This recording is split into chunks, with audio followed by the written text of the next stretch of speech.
ODM are strong? Yeah. Unfortunately, they always run into each other in tournaments. They call it the ODM Civil War. Okay, Achilles, which army do you want to go over? I shall go over the Vampire Coast. Right, go ahead. So on the left flank, we have the carronades, the artillery, which seems like a good choice as, you know, say the Tomb Kings go through the forest. Hmm? You won't get much value out of them. It seems there is only one, no, two zombie pirate gunnery mobs, and then just a ton of guns and a ton of zombie pirate deckhands. We do also have a unit of sirens that's in the center at the moment. We have a fleet captain, and it is Luther Harkon himself flying on his dragon.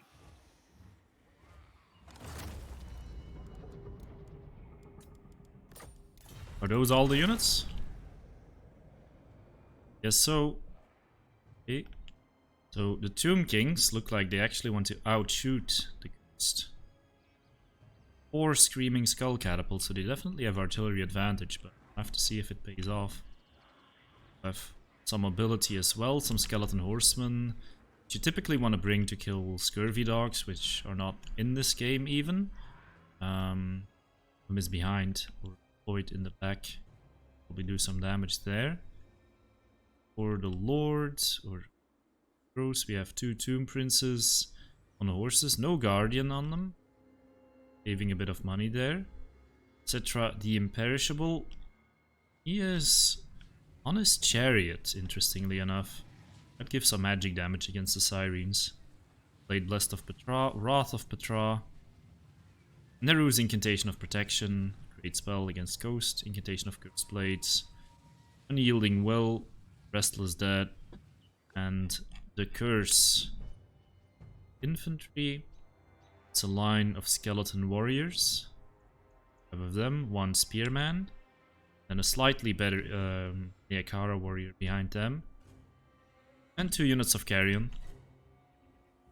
What do you think of the deployment of the Tomb Kings? Because when I thought of this matchup on this map, I would make something that, you know, would actually flank through the forest and then try to engage from there. But here, as you said, he's going to try to outshoot the vampires. Yeah, it's definitely something they don't expect, I suppose. It's something that can potentially work out. The problem is that Screaming Skull Catapults, they're more there for the leadership damage than anything else. So yeah, it's gonna be difficult for them to kill units entirely, sustain the fire of the carronades, because they're not too great at artillery duels. If the Ghost moves up into range, I think with all their handguns, they will actually out-TPS even the 4 Screaming Skull Catapults. I have to see how he deals with that. I think Tomb King's way to win this, really making use out of those mobile units to shut down any ranged they can snag. Of course, at some point in the battle, they will have to catch Luthor, kill him, or at least stop him from doing too much damage to Cetra. You know, besides the artillery, I actually don't see any ranged from the Tomb Kings either. So I think this might actually be, you know, like an offensive play from the Tomb Kings. And if the catapults work on the morale, it could just put the Vampire Coast troop in, like, you know, a constant state of getting unbinded or whatever that mechanic is. Crumbling. Crumbling, yes, thank you very much. People haven't complained about that mechanic enough for you to know how it's called. Oh, nerf crumbling, please.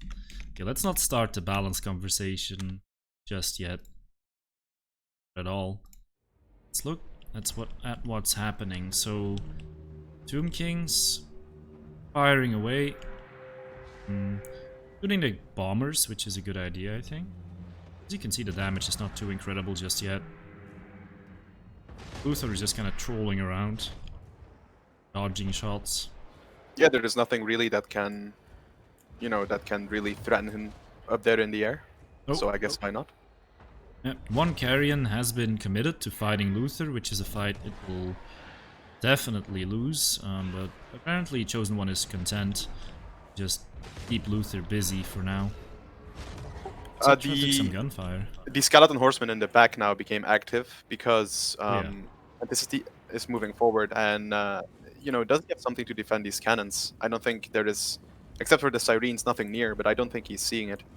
Oh, the sirens in the back for now. Maybe he wants to take care of Cetra before committing them.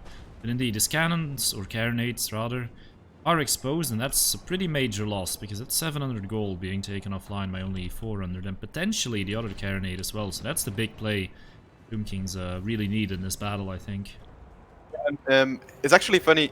Well, funny. I think it's pretty cool that Cyphos, that ChosenOne ran forward with Cetra, so all the handgunners that could potentially actually cover the carronade were actually firing at him instead of the horsemen taking out the artillery.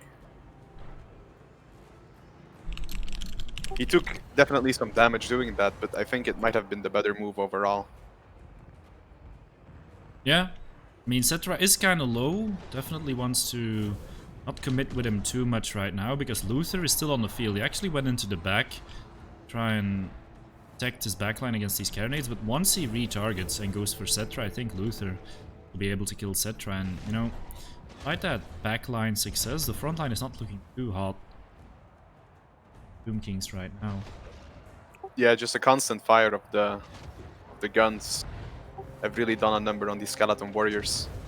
And the bombers especially, like, look at this bomber micro, just excellent. Throwing into the side of this skeleton warrior. You see that Luther is now actually charging Cetra, so I think Cetra may have to connect with the Tomb Princes, kind of protecting Cetra, but not sure if that's gonna happen. And Tomb Princes, they're kind of occupied. I think Cetra is just gonna die, because Luther, of course, not only attacking him, is also shooting him in the back while he's trying to run away. Chapti Summon does come in, but isn't blocking Luther at all. The horsemen, they are caught up. Deckhand mob, so yeah, despite the cannons being taken offline, I'd say both are in a good spot here. Is he actually engaging in melee with the screaming catapults with his guns?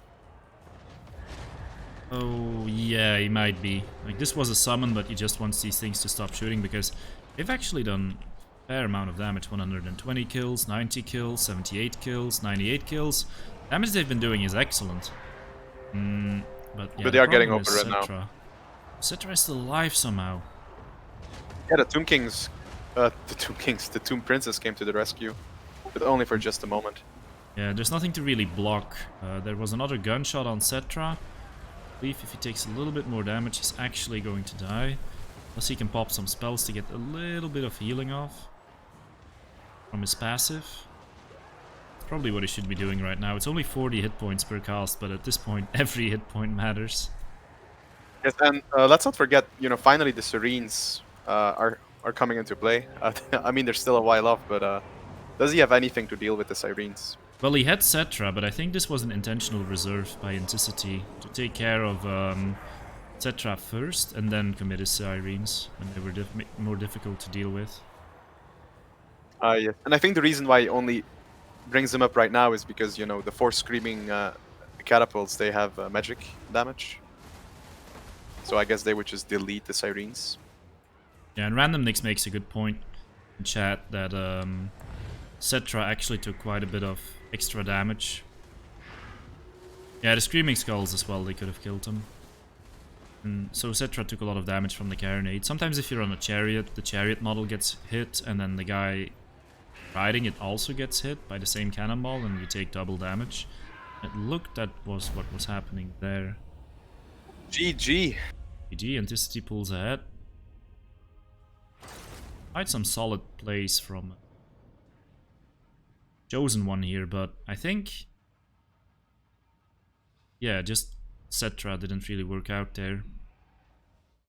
Yeah, I like the idea with the catapults. Maybe that's something that could be explored a little bit more. Yeah, the catapults did great. Really just Cetra, and I guess limited ways of dealing with Luther. Most realistic way to deal with him is, well, to kill other stuff first and just try to not let him do too much damage. But there wasn't really anything to stop him from Cetra once Cetra was already so low. Maybe if he'd been with the Tomb Princes time, or if some skeleton horseman could have caught him. Didn't happen. Enticity looking very dominant in a group stage and pretty good here still. Yeah, and Enticity with is just really good with the Vampire Ghost. Yeah, you could say so. The opportunity to play a game against him, and of course I lost one where I where I faced his Ghost. Hmm. No, I think you played Ghost against the Wars. Yes, in the last game. Yeah. You won one as well. I only won the Empire against Dark Elves one. Hmm. Yes, the famous Outrider Vanguard. Yes. So ChosenOne is picking greenskins and Bretonia. Let's see what this is the answers with.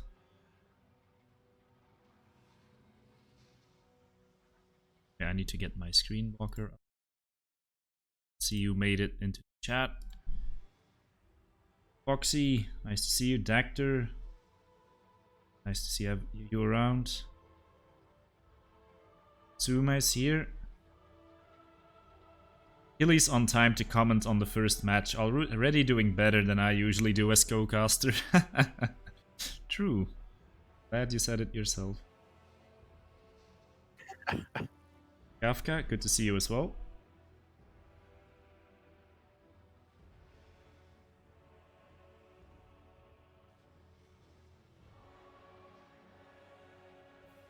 Hello, Kafka. A Prussian Prince. Prince, go practice. Prince will be seeing him play against Falcon later. And Satsuma is actually scheduled right after this. Nice. Facing Astolfo. Since I'm the co-caster, I don't have to be neutral. So I can vouch for the players that I want to win. Enticity is streaming and doesn't have screen blocker against Chosen because he trusts him. Yeah, that's fair enough. Like, if the players want to stream their own games and do it at their own peril, that's fine to me. I just use the screen blocker because, well, it's also more exciting for chat, right? To not see the build before we enter the game.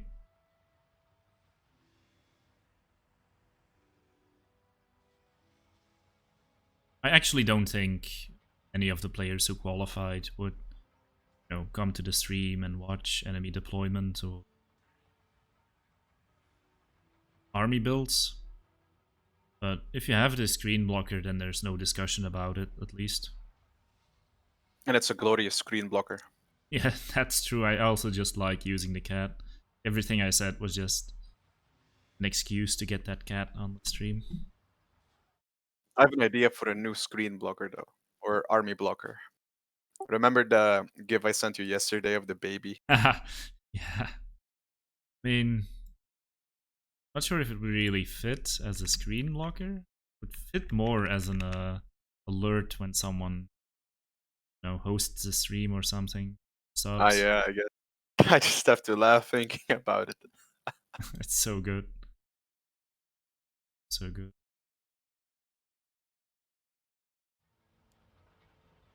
Okay, So Lizardman Greenskins. Yeah. The good old walk. Do you know that there is a secret small video on the internet where I do an insane walk? No. No. You haven't shared it with me yet. Why? I'm not gonna share it now or everyone's gonna know. Hmm. But I'll share it after this after the stream. I warn you though, like if you're wearing headsets, like don't wear them. Aha. Like when I watch those Ninja Hunt clips on YouTube. Start screaming. Do you remember like Maximus Decimus Meridius? Yeah, he's still making videos, right? No. Oh, He's not. no longer? But when the trailer came out for Total War Warhammer and the greenskin boss, what's his name again? Grimgore did like a walk. He also did it on the on the video reaction, and it was insane. It was so funny. Yeah. I should make a compilation of everyone that did a walk.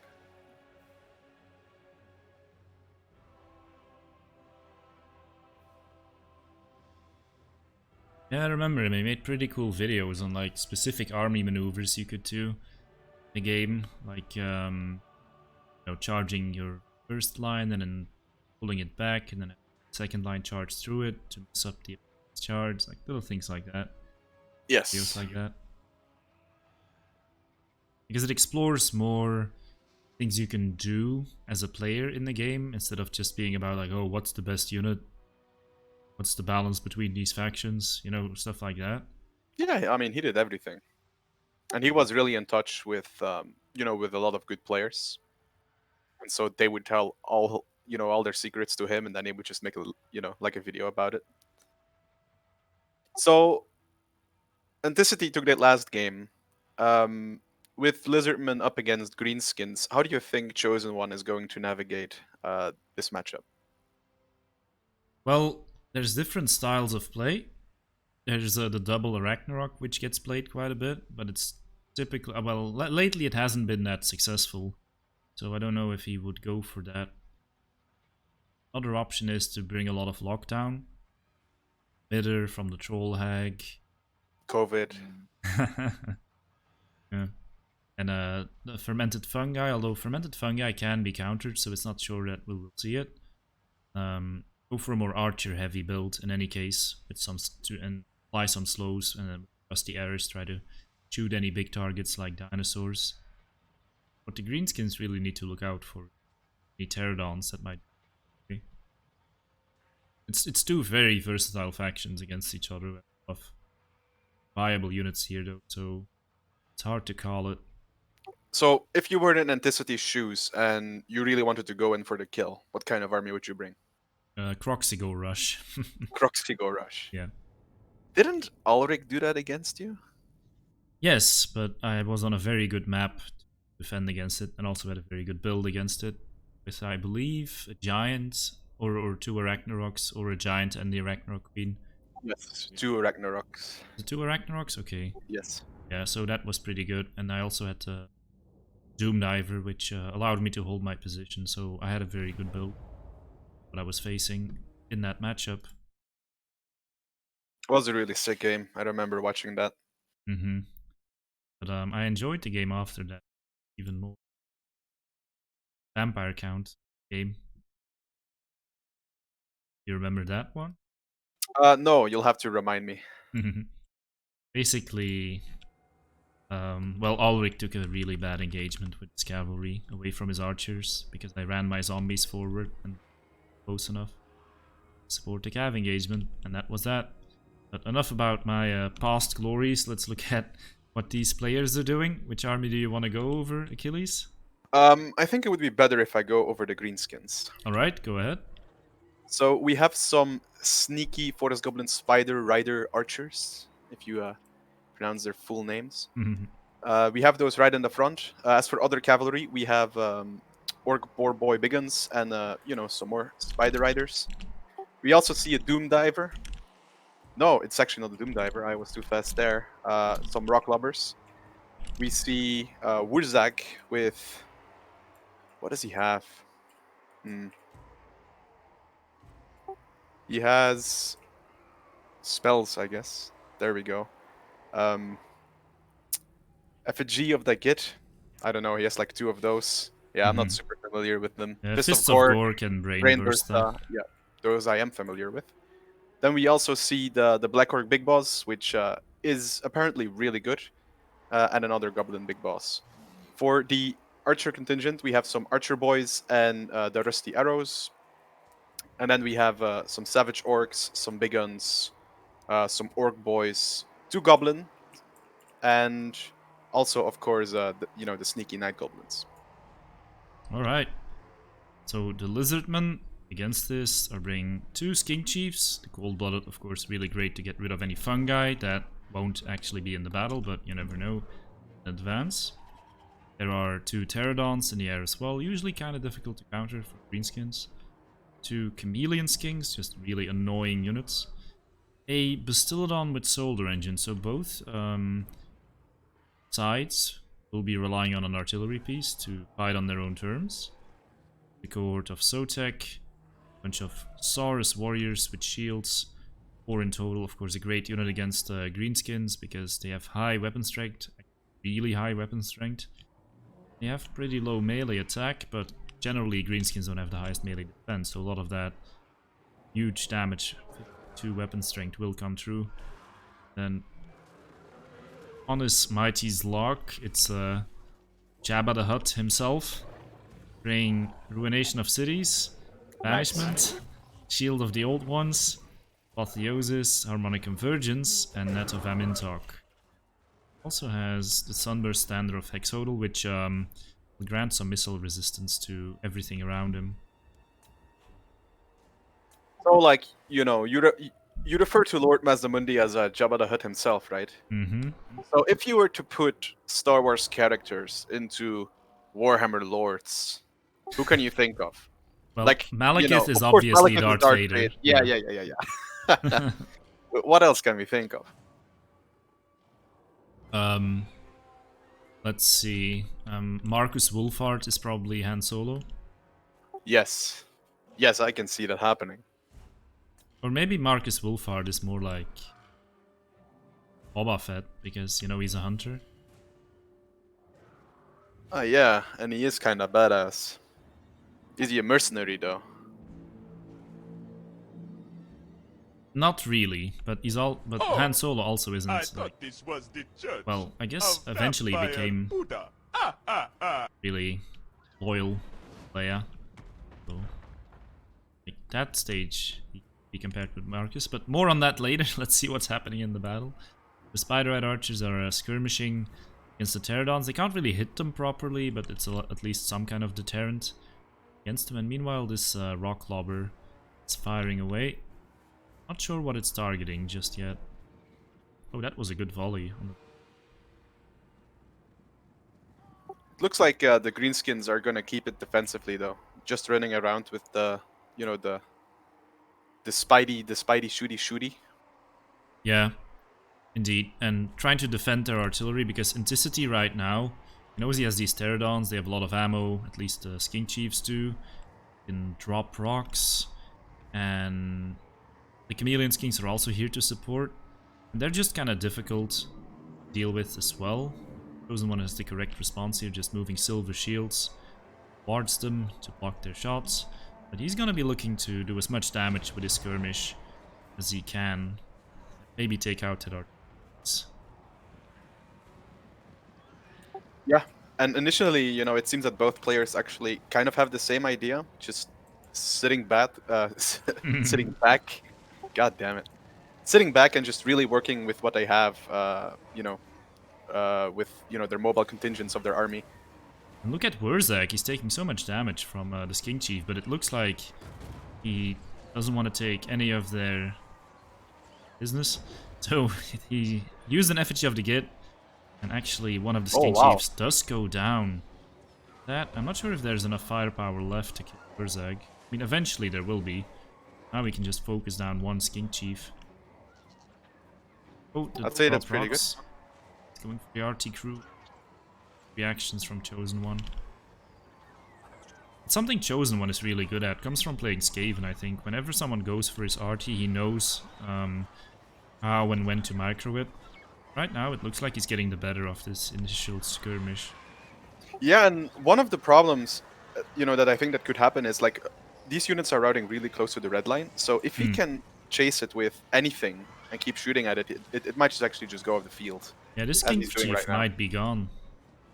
He's sending one unit, but it rallied, so Enticity has to respond quickly and save it, and instant responses. But something comes in. As he's doing it, the Lizardmen are really moving up their forces now. Yeah, Wurzak took so much damage. He's getting to the point where just one hit from Mazdamundi or something, or from the solar engine, could potentially rout him and kill him, so it's not as good as it looked. But, there is a lot the Lizardmen have to go through first. Mm-hmm. So maybe some well-placed, brain burstas or anything can make sure that doesn't happen. Yep.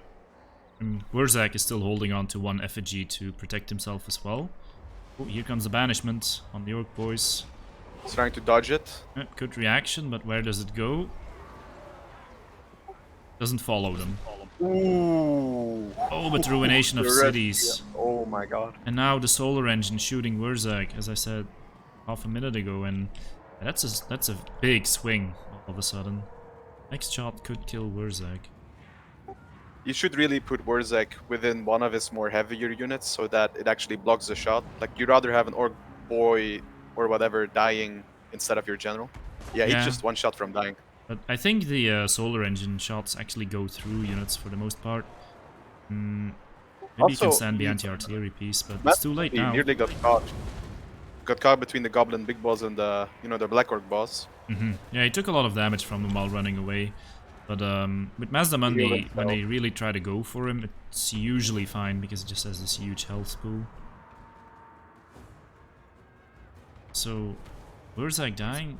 I don't know if the greenskins can hold this. They need to magic, they need to port casting his spells. Does the solar engine do friendly fire? No. I mean, it can kill friendly units, but it can't debuff friendly units. Need it more powerful. But as I say this, Mazda Mundi is actually getting into a bit more trouble than he can afford. Yeah, and looks like. he's surrounded by strong cavalry, so it's not as easy to navigate out of this situation. And the Wa even comes in. He pops Cold-Blooded to keep himself from routing. His Chameleon Skinks might... oh, and the net. He's really trying to get out, and it looks like he just might.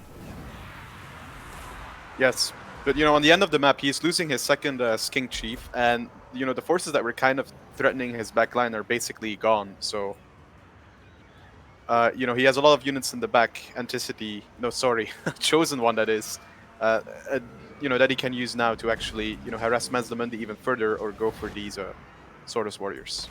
Yeah, the Lizardmen pretty much outnumbered 2-1 right now, and despite Wurzag dying, we still have the Black Orc Big Boss who can do the most important thing, which is give leadership and immunity to psychology, which allows these units to fight Mazda Mundi despite, well, the bad situation of losing their lord. So yeah, if Mazda wants to win this, I think he has to regroup with pretty much all of his units. Is there anything on the field that can deal with the Goblin Big Boss and the Black Orc Big Boss? Well, Mazda, if he's supported by infantry, can eventually kill them. Right now, he doesn't have enough support to really do it.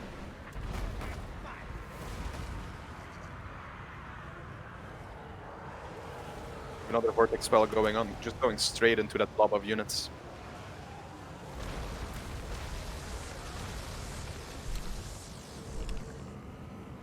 Yep. It's another way to go... Well, I want to say to get back into this game, but it's not like it's that far gone, because look, Black Orc Big Boss, actually pretty close to wavering, and once he goes, everything might go. Oh, Mazda Mundi, it's so close. Yeah. Just popped a heal, but he might die. But he should move out because he has cover of those Swordless Warriors, and there's no easy way to get back to Mazda Mundi Yes. as soon as he ran through his own units.